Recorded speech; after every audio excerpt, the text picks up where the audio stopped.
జిల్లా సర్వసభ సమావేశానికి చేసినటువంటి నూతన లైసెన్స్ సర్వేయర్స్కు మరి అదేవిధంగా ఖమ్మం జిల్లా అధ్యక్షుడు నా సోదరుడు హరికృష్ణ గారికి, అదేవిధంగా అన్న మాధవరావు గారికి పెద్దలు, అదేవిధంగా నా సహచర మిత్రుడు state vice president Janardhan Reddy గారికి, ఇక్కడికి విచ్చేసినటువంటి నా సోదరులకు సోదరిమణులకు ప్రతి ఒక్కరికి కూడా నూతన సంవత్సర మరియు సంక్రాంతి శుభాకాంక్షలు తెలియజేసుకుంటూ ప్రతి ఒక్కరికి పేరు పేరున నా శిరస్సు వచ్చి నమస్కరిస్తాను. నాకు చాలా సంతోషంగా ఉంది ఈరోజు. గత 14 సంవత్సరాల నుంచి అలపెరగకుండా పోరాటం చేసి మేము ఏదైతే కళలు కన్నామో ఆ కళల్ని ఈరోజు సాకారం చేసుకున్నాం అనడానికి మీరే ఒక నిదర్శనం. ఇంతకుముందు హరి చెప్పినట్టుగా ఉమ్మడి ఆంధ్రప్రదేశ్లో ఉన్నప్పుడు 2003 సంవత్సరం లోపల గౌరవ రాజశేఖర్ రెడ్డి గారు లైసెన్స్ సర్వేస్ విధానాన్ని ప్రవేశపెట్టారు. అగర్వాల్ గారు, ఐఏఎస్ అగర్వాల్ గారు దీన్ని పూర్తిగా కండిషన్స్ ఏంటి, లైసెన్స్ సర్వీస్ సిస్టమ్స్ ఏంటి అనేది తను ఒక ప్రవేశపెట్టి నిరుద్యోగులకు ఉపాధి అవకాశాన్ని కల్పించడానికి ఒక కొత్తగా ప్రవేశపెట్టినటువంటి వ్యవస్థనే లైసెన్స్ సర్వీస్ సిస్టమ్. ఉమ్మడి ఆంధ్రప్రదేశ్లో ఉన్నట్టు వచ్చినప్పుడు 800 జియో ప్రకారంగా దాన్ని ప్రవేశపెట్టారు. దాని తర్వాత 2003లో నేను కూడా అప్పుడు ఈ వృత్తిలోకి రాలేదు, కానీ అది అక్కడనే ఉండిపోయింది. వైఎస్ఆర్ 2005 లోపల చనిపోవడం, దాని తర్వాత కాలక్రమేణా లైసెన్స్ సర్వే వ్యవస్థ అనేది కనుమరుగైపోయింది. అంటే అప్పుడు ఎవరైతే ప్రభుత్వం వారికి ఉపాధి కల్పించి ఎవరైతే ట్రైనింగ్ ఇచ్చారో ఇందిరా క్రాంతి పథకం కింద ఐటీపీ సర్వేస్ అని ఇప్పుడు ఉన్నారు, వాళ్ళ కొరకు ఇది ప్రవేశపెట్టి ఎవరైతే బడుగు బలహీన వర్గాలు ఎవరైతే భూమి లేని నిరుపేదలు ఎవరైతే ఉన్నారో వాళ్లకు భూములు కేటాయించింది ప్రభుత్వం. వాళ్ళ భూములు సర్వే చేసి వాళ్ళకు ఆ భూములు కేటాయించడానికి వ్యవస్థను ప్రవేశపెట్టి ఐకేపీ సంస్థ ద్వారా వాళ్ళని ఈరోజు చాలా మంది మండల లోపల ఇప్పటి కూడా పనిచేస్తున్నారు, మీకు కూడా తెలిసిన విషయం. అయితే ఆ విధంగా చేస్తున్న తరుణం లోపల మిగతా వాళ్ళు ఎవరైతే లైసెన్సులు తీసుకొని వారి యొక్క జీవనోపాధి కొరకు వాళ్ళు ప్రైవేట్ రంగాల్లో వల్ల కొంతమంది ఆఫీసులు పెట్టుకొని కొంతమంది రకరకాలుగా వాళ్ళ జీవనోపాధిని కొనసాగించుకుంటూ వస్తున్నారు. అదే తరుణం లోపల మేము నాతో పాటు నాకంటే ముందు నా తర్వాత ఈ లైసెన్స్ సర్వేయర్స్ ఏదైతే ట్రైనింగ్ ఉందో అప్పుడు ఉన్నటువంటి గచ్చిబౌలిలో ఇప్పుడు కూడా ఉంది, గచ్చిబౌలి లోపల ట్రైనింగ్ చేసి 2 సంవత్సరాల అప్రెంటిస్ పీరియడ్ 45 డేస్ అక్కడ సర్వే ట్రైనింగ్ తీసుకొని ఏదో భవిష్యత్తును చాలా ఊహించుకొని ఒక సర్వేగా ఊహించుకొని ఈ సర్వే ప్రపంచంలోకి వచ్చిన తర్వాత తెలిసింది ఇదంతా ఒక అద్భుత కల్పనలాగా అయిపోయింది. మాకు కూడా కోరుకున్నది ఏం లేదు, ఇక్కడ అంతా అయోమయమైన పరిస్థితిలో ఉంది. అక్కడ కూడా సర్వే ట్రైనింగ్ అకాడమీ లోపల ఉమ్మడి ఆంధ్రప్రదేశ్ ఉన్నప్పుడు మాదే లాస్ట్ బ్యాచ్. అక్కడ కూడా ప్రాంతీయ భేదాలు చాలా వచ్చేసి నాది అంటే నా పేరు ఆల్రెడీ తెలిసేది, మీకు చెప్పాల్సిన అవసరం లేదు. నేను స్టూడెంట్ లైఫ్ నుంచి కూడా ఎంబీవీపీ స్టూడెంట్ లైఫ్ నుంచి కూడా నేను విద్యార్థి దశ నుంచి కూడా ఉద్యమాలు ఏదైనా ఒక సమస్య వస్తే ఎలుగెత్తి చాటడం నా హాబీ. నేను అక్కడ ట్రైనింగ్ లోపల పోయినప్పుడు నేను ఫస్టే డిసైడ్ అయిపోయినా ఎట్టి పరిస్థితి లోపల ముందల పెంచిన కూర్చోకూడదు, ఎటువంటి సమస్య వచ్చినా కూడా నా నోటి నుండి దాన్ని ప్రశ్నించకూడదని ఫిక్స్ అయ్యి నేను ట్రైనింగ్ లోపల చేయలేదు. ఎందుకంటే నేను ఒక్కసారి స్టార్ట్ చేస్తే ఆగలేదు. నేను రావడం లాస్ట్ బెంచ్ లోపల కూర్చున్నాను. 45 రోజుల ట్రైనింగ్ పీరియడ్ లోపల కేవలం ఒక వారం రోజులు మాత్రమే మిగిలింది. మొత్తం మిగతా రోజులన్నీ కూడా ఒక్కరోజు ఒక థియరీ క్లాస్ నడవలేదు, ఒక ప్రాక్టికల్ నడవలేదు, మధ్యలో హాలిడేస్, ఇలా రకరకాలుగా కాలం గడిచిపోతూ ఉంది. పక్కన ఆంధ్ర వాళ్ళకి ట్రైనింగ్ జరుగుతుంది, ప్రతిరోజు క్లాస్ డైలీ ఒక్కరోజు కూడా ఒక ఆదివారం తప్ప మిగతా ప్రతిరోజు కూడా అక్కడ క్లాసెస్ జరుగుతుంది. ఇవన్నీ చూసి ప్రశ్నించాలనుకుంటారు కానీ ఎవరు ఎదురు మాట్లాడతలేదు, ఎవరు కూడా పోయి సమాధానం చెప్తలేదు, ఎవరు కూడా అడగడం లేదు. తీరా చూసి నాకే ఇక తట్టుకోలేక అక్కడ ఉన్న వైస్ ప్రిన్సిపాల్ దగ్గరికి వెళ్ళడం జరిగింది. ఆ రోజు లీడ్ చేసినటువంటి ఉద్యమం, ఆ రోజు నాటున్నటువంటి బీజము ఈ రోజు తెలంగాణ రాష్ట్ర వ్యాప్తంగా లైసెన్స్ సర్వే వ్యవస్థ దాని లోపల ఇంతమంది మీకు వచ్చేయడం. First time survey training academy లోపల ఐడి కార్డ్స్ ఇవ్వలేదు, అది నా మూలం వచ్చింది. నేను గర్వంగా చెప్పుకుంటున్నాను కూడా. ఇప్పటి వరకు ఎవరికి కూడా లైసెన్స్ సర్వే కూడా ట్రైనింగ్ చేసిన వాళ్ళకు ఐడెంటిటీ కార్డు ఇష్యూ కాదు. నేను ఆ ఐడెంటిటీ కార్డ్స్ ఇష్యూ చేయడం జరిగింది. దాని తర్వాత క్లాసెస్ మేము ఏదైతే క్లాస్ అయినా అది క్లాసెస్ రిపీట్ చేయడం జరిగింది. మేము ఏదైతే నేర్చుకోవాలనుకున్నామో అక్కడ కొట్లాడి మరి నేర్చుకుని వాళ్ళు ప్రతి ఒక్కరికి ట్రైనింగ్ ఇచ్చే విధంగా నేను ప్రయత్నం చేసాను. అంటే అక్కడ నుంచి స్టార్ట్ అవుతుంది. దాని తర్వాత 2010 లోపల మా బ్యాచ్ ట్రైనింగ్ అనేది విజయవంతంగా అక్కడ పూర్తి చేసుకొని మాకు 2 సంవత్సరాలు అప్రెంటిస్షిప్ ఉంటే మధ్య లోపల సంవత్సరం చేసిన తర్వాత 6 మంత్స్ తర్వాత 45 డేస్కి వచ్చేసి లాస్ట్ వస్తే మీ అందరికి తెలిసిన విషయం. ఇలా లైసెన్స్ సర్వేయర్స్ సర్వే ట్రైనింగ్ ఏ విధంగా జరిగిందనేది మీకు కొంచెం ముందు చెప్పాలని చెప్తున్నా. దాని తర్వాత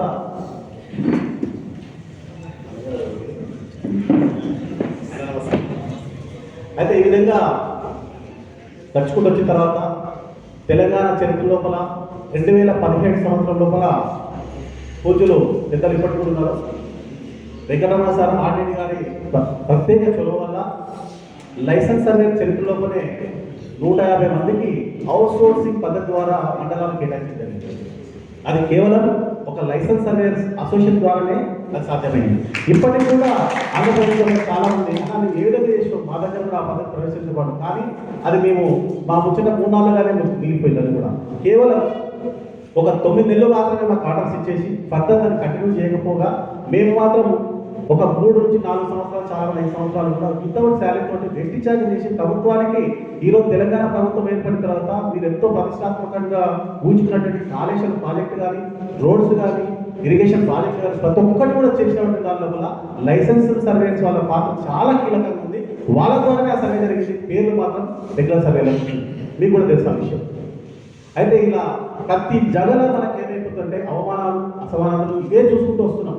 చేస్తే నా ఫ్రీ సర్వీస్ చేసినందుకు పేరు లేకపోవడం ఇలా నా ఫస్ట్ నుంచి నేను ట్రైనింగ్ మెట్టు ఎక్కినప్పటి నుంచి మొదలు పెట్టి ఎక్కడ పోయినా కూడా ఒక లైసెన్స్ సర్వేర్ అంటే అంటరాని వాడిగా, అసలు కులం నుంచి తీసేసిన వాడిగా, సమాజం నుంచి వినేసిన వాడిగా, మనల్ని చూస్తుంటేనే ఒక రకమైనటువంటి ఈర్ష, వాళ్ళకు చెప్పలేనటువంటి ఏదో రకమైన ఇరిటేషన్ జరగడం. ఎందుకు ఇట్లా జరుగుతుంది? ఒక లైసెన్స్ సర్వేయర్స్ ఏ విధంగా ఎందుకు ఇట్లా చూస్తున్నారు? లేదు మన లోపల ఏంటి లోపం ఏంటి? దీనికి ఒక పరిపూర్ణత తీసుకురావాలి, దీనికి ఒక గుర్తింపు తీసుకురావాలని చెప్పేసి నా లోపల చాలా పట్టుదల పెరిగింది. ఆ రోజు నేను కంకణం కట్టుకున్నా. 2012 సంవత్సరం లోపల ఇదంతా చేయాలంటే ఏం కావాలి? ఒక సమూహం కావాలి, సంఘం కావాలి, ఆర్గనైజేషన్ కావాలి, ఒక యూనియన్ కావాలి. కాబట్టి దానికి నేను ఏం చేసినట్టే ముందరకు వచ్చేసింది. వీళ్ళు లాభం లేదు, నేను వస్తున్నా, నా పక్కన ఎవరు వస్తున్నారు, ఎవరికొరు పరిచయం లేదు. అటువంటి దశ లోపల license survey Telangana license surveyors association చెప్పి ఒక యూనియన్ స్థాపించలేదు. ఆ స్థాపించినప్పుడు కేవలం 5 మంది మాత్రమే. ఈరోజు 500 మంది అయినా. అక్కడి నుంచి చాలా పరిణామాలు చోటు చేసుకున్నాయి. ఎన్నో ఆటుపోట్లు ఎదుర్కొన్నా, ఎన్నో అవమానాలు ఎదుర్కొన్నా, ఎంతో మంది నన్ను విమర్శించింది. వీటితో ఏమైంది, వీడేం చేస్తాడు, అసలు అవుతుందా కాదా, ఇలా నన్ను ఎంతో మంది చాలా ముఖం మీద కూడా విమర్శించిన సందర్భాలు ఉన్నాయి. అయినా కూడా నేను ఎక్కడ కూడా నిరుత్సాహపడ్డాను. నేను ఏదో సాధించి తీరుతానే పట్టుదలతోటి ఈరోజు కూడా నా వెంట తిరిగిన వాళ్ళు ఎంతో మంది నా చిటికినేలు పట్టుకొని వదిలిపించిన వాళ్ళు మళ్ళీ వాళ్ళ కుదురు తట్టి మళ్ళీ లేపుకొచ్చి మళ్ళీ ఈరోజు ఈ మధ్యలో కూర్చోబెట్టారు. అంటే నాకు ఒకటే ఒక లక్ష్యం ఉంది. నేను ఎవరేమన్నా కూడా ఎక్కడ కూడా నా పట్టుదల వదలలేదు. మీకు అందరికీ ఈ విషయాలు ఎందుకు చెప్తున్నంటే, కొత్తగా లైసెన్స్ తీసుకున్నారు, మీరు భవిష్యత్తు ఏదో ఊహించుకొని ఇక్కడ వచ్చేసారు, మాకేదో గవర్నమెంట్ జాబ్స్ వస్తాయి, గవర్నమెంట్ మమ్మల్ని ఒక ముఖ్యమంత్రి చేతుల మీదుగా మాకు సర్టిఫికేట్ ఇచ్చారు, మా బంగారు భవిష్యత్తుకు ఇదే ఒక ఉదాహరణ అనుకుంటూ ఎన్నో కళలు ఈ వ్యవస్థలోకి వచ్చారు. చాలామంది మంచి మంచి జాబులను వదిలిపెట్టుకొని ఈ వృత్తిలోకి వచ్చారు. తీరా ఇక్కడ వచ్చిన తర్వాత 3 నెలలు ట్రైనింగ్, 6 నెలలు అప్రెంటిస్, తీరా వస్తే ట్రైనింగ్ పీరియడ్ లోపల డబ్బులు లేవు, ట్రైనింగ్ అయిన తర్వాత అయోగ్య పరిస్థితి, మండలి సలాట్ చేసినాక ఏంటిది, ఇప్పటికీ మీరు అడుగుతున్న ప్రశ్నలు. అయితే దీనిలో కొన్ని మీకు గతంలో మేము చేసేది కూడా వివరిస్తా. అయితే భూభారత చట్టం, ఈ భూభారత చట్టం తీసుకురావడానికి మేము 2014 నుంచి ప్రయత్నం చేస్తాం. అంటే ఈ పేరు పెట్టడం కాదు, కర్ణాటక రాష్ట్రం ఉంది, మన పొరుగు రాష్ట్రం. అక్కడ వ్యవస్థ ఎట్లా ఉందంటే ఇప్పటికి కూడా లైసెన్స్ సర్వేర్, రెగ్యులర్ సర్వేర్ ఇద్దరికి ఒకటే రకమైనటువంటి అలాట్మెంట్స్ ఉంటుంది. అక్కడ తేడా లేదు. License surveyor, regular surveyor Bengaluru నుంచి వెళ్ళి రౌండ్ రాబిన్ సిస్టమ్ ద్వారా ఒక ఫైల్ అనేది ఒక మండలికి అలాట్ అయింది. ఆ ఫైల్ అనేది అలాట్మెంట్ ఎవరికైతుంది, ఎవరికైతే తక్కువ ఫైల్స్ ఉన్నాయో వాళ్ళకు ఆటోమేటిక్గా వాళ్ళకు ఉన్నటువంటి ఏదైతే కోడ్ ఉందో అలాట్మెంట్ అయింది. ఒక లైసెన్స్ సర్వేర్ నెలకు 23 ఫైల్స్ ఇవ్వాలి. ఒక ఫైల్కు 1200 రూపాయలు ఇస్తాను.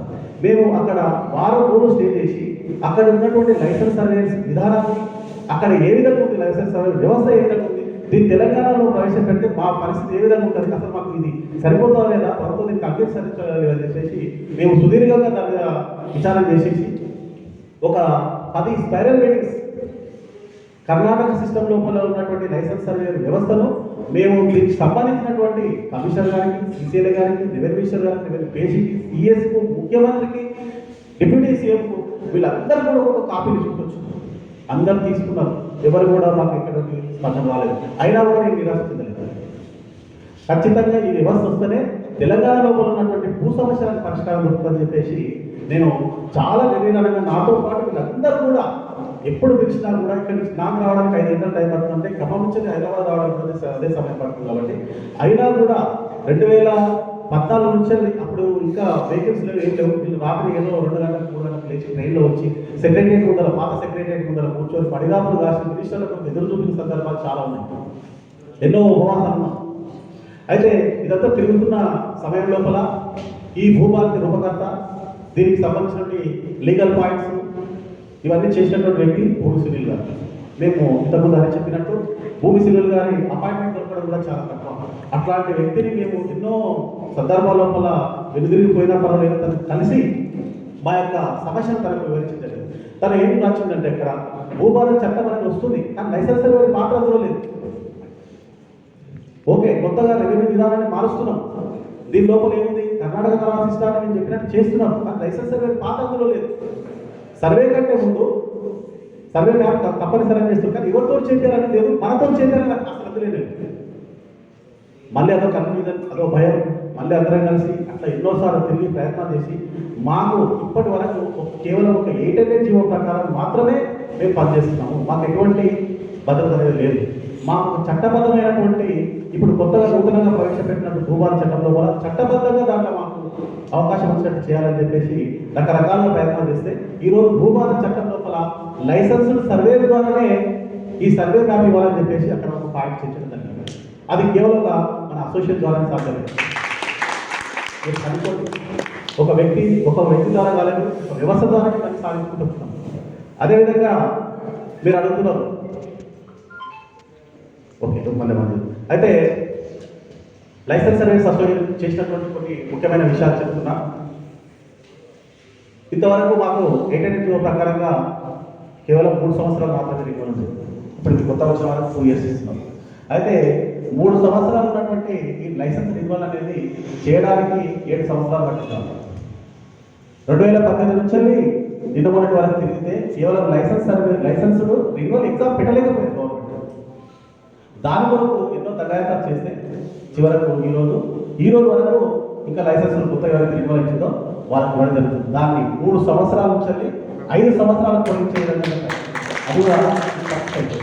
అదేవిధంగా కొత్తగా ఇప్పుడే భూభారతి చట్టం లోపల మీరు ఒక పొలం మీద పోయి మీరు పాయింట్ తీసుకొని ల్యాండ్ ఇంతకు మీరు ఏదైతే మాట్లాడుతున్నారో వాటిని ఏ విధంగా తీసుకోవాలి, అది ఆన్లైన్ లోపల ఏ విధంగా చేస్తుంది, ఒక రైతుకు ఏ విధంగా మ్యాప్ అనేది చేస్తారనే దాని విషయం లోపల QGIS అనే సాఫ్ట్వేర్ ద్వారా అది లోపల నడుస్తుంది. ఈ QGIS అనే ప్రోగ్రామ్ కూడా మా అసోసియేషన్ ద్వారా మేము ఆల్రెడీ ఇంతకుముందు వరంగల్ జిల్లా లోపల మొన్న 3 days అక్కడ ట్రైనింగ్ ఇచ్చేసి ఈ QGIS ప్రోగ్రామ్ మీద కూడా ట్రైనింగ్ ఇవ్వడం జరిగింది. అంటే మనకు సాఫ్ట్వేర్ అనేది కూడా ప్రతి ఒక్కరికి తెలిసిన తప్ప దాన్ని వర్క్ చేసే పరిస్థితి లేదు.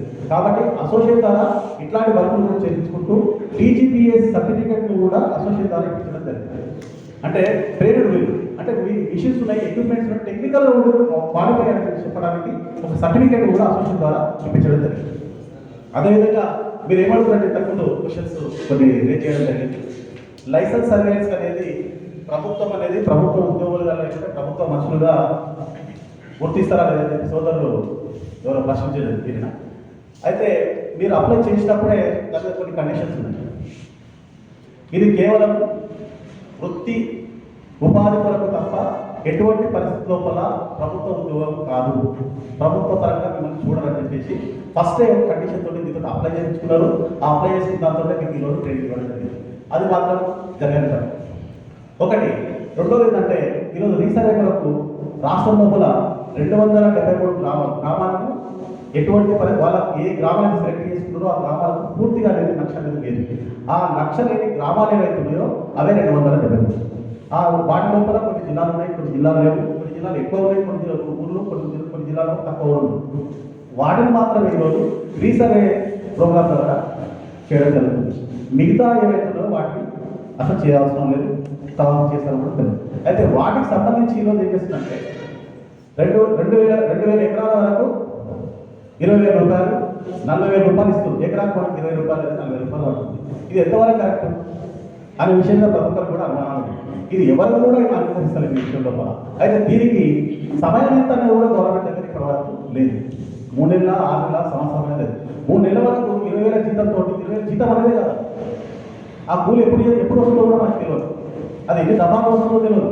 మీరు ఇచ్చిన ఫైల్ అది కరెక్టా కాదా తెలుసుకొని చెప్పే వరకు మన భార్య, పిల్లలు, మన కుటుంబం ఏం కావాలి, మన పరిస్థితి ఏంటి, దీని మీద మనం అడగాలన్నా చేయాలన్నా మనం అంతా సంఘటన కావాలి.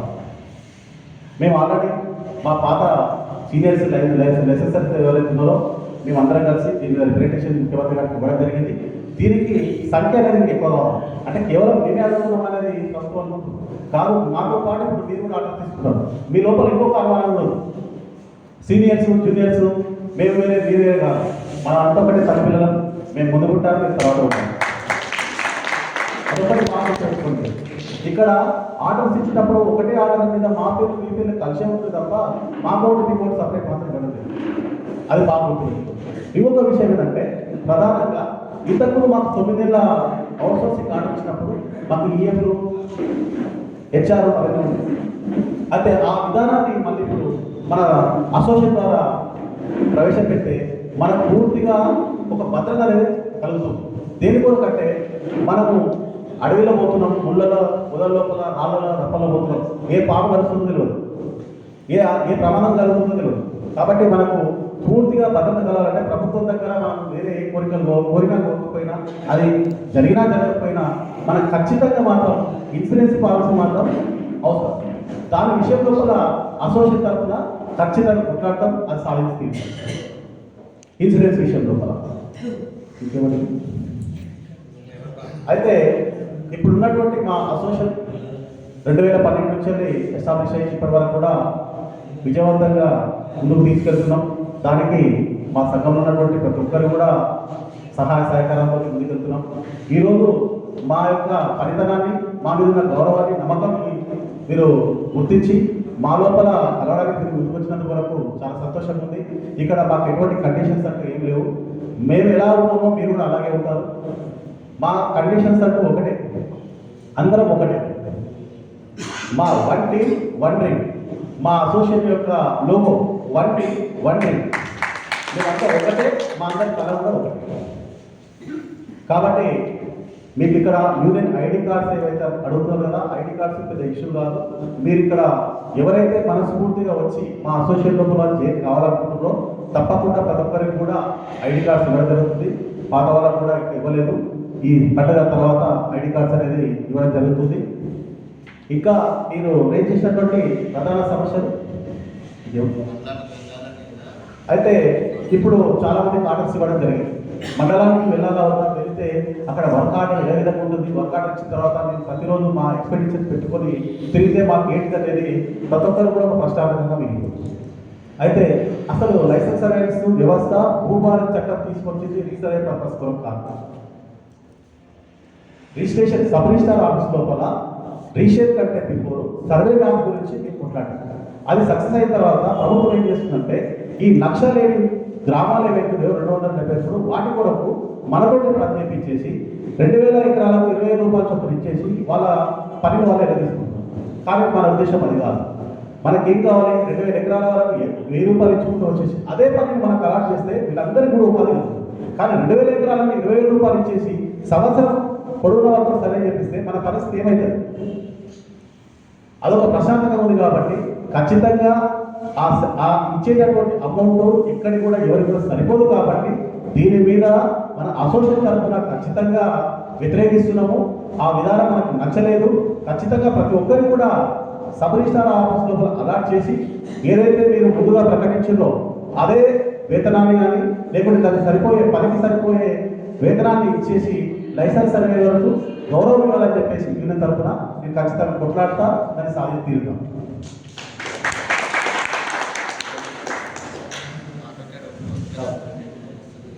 అయితే సోదరి విషయం గురించి మాట్లాడేది అయితే మనకు డీజీ డిజిపిఎస్ కంపెనీ వాళ్ళు కొంత తెలిసిన వాళ్ళు కూడా మన లైసెన్స్ సర్వేయర్స్ యొక్క పరిస్థితులు ఆర్థిక పరిస్థితులు తెలుసుకొని ముందుకొచ్చారు.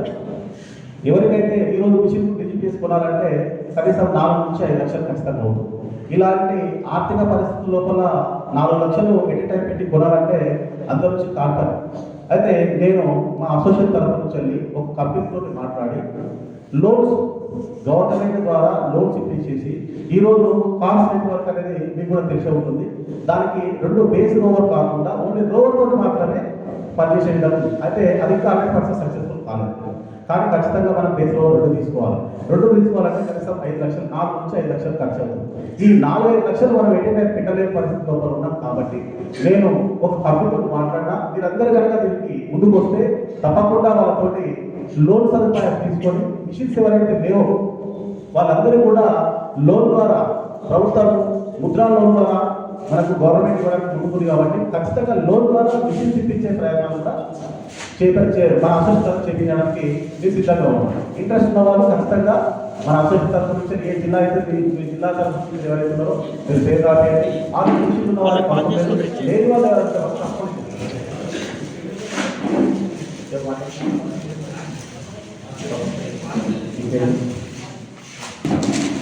2012 నుంచి లైసెన్స్ సర్వీస్ సొసైటీ లోపల చాలా కీలకంగా పనిచేసి సంఘం యొక్క అభివృద్ధి కొరకు అహర్నిశలు కృషి చేసినటువంటి కొందరు ఆర్థికంగా ఎవరికైతే లేరో వాళ్ళు కష్ట సమయాలు ఉన్నప్పుడు రీసెంట్గా జగిత్యాల లోపల మన లైసెన్స్ సర్వేయర్ సోదరుడు వాళ్ళ కుమారుడు భార్య ఇద్దరు ఎగకాలం లోపల మరణిస్తే మా అసోసియేషన్ తరఫున చేయించేసి ఒక లైసెన్స్ సర్వీస్ అసోసియేషన్ నాకు భరోసా ఉంది అనే నమ్మకాన్ని మనం కలిగించాం.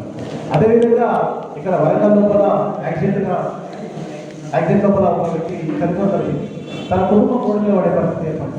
అప్పుడు అసలు టైం లోపల లైసెన్స్ సర్వీస్ అసోసియేషన్ ప్రతి ఒక్కరూ వాళ్ళ కోచినంత ఆర్థిక సాయం చేసేసి ఆ కుటుంబానికి మీకున్నామనే వ్యవస్థ కూడా కల్పించడం జరిగింది. అలా భవిష్యత్తు లోపల మీ లోపల కానీ మాకు కానీ ఎవరికైనా ఎలాంటి ఆపదలు ఏదైనప్పుడు ఇంతకుముందు అని చెప్పినట్టు మీరందరూ కలిసి మీ ఇష్టం, దానికి ఇక్కడ కూడా బలవంతం లేదండి. మీ అందరూ కలిసి మీరేనా నిధిని ఏర్పాటు చేసుకున్నా పర్వాలేదు, లేకపోతే అప్పటికప్పుడు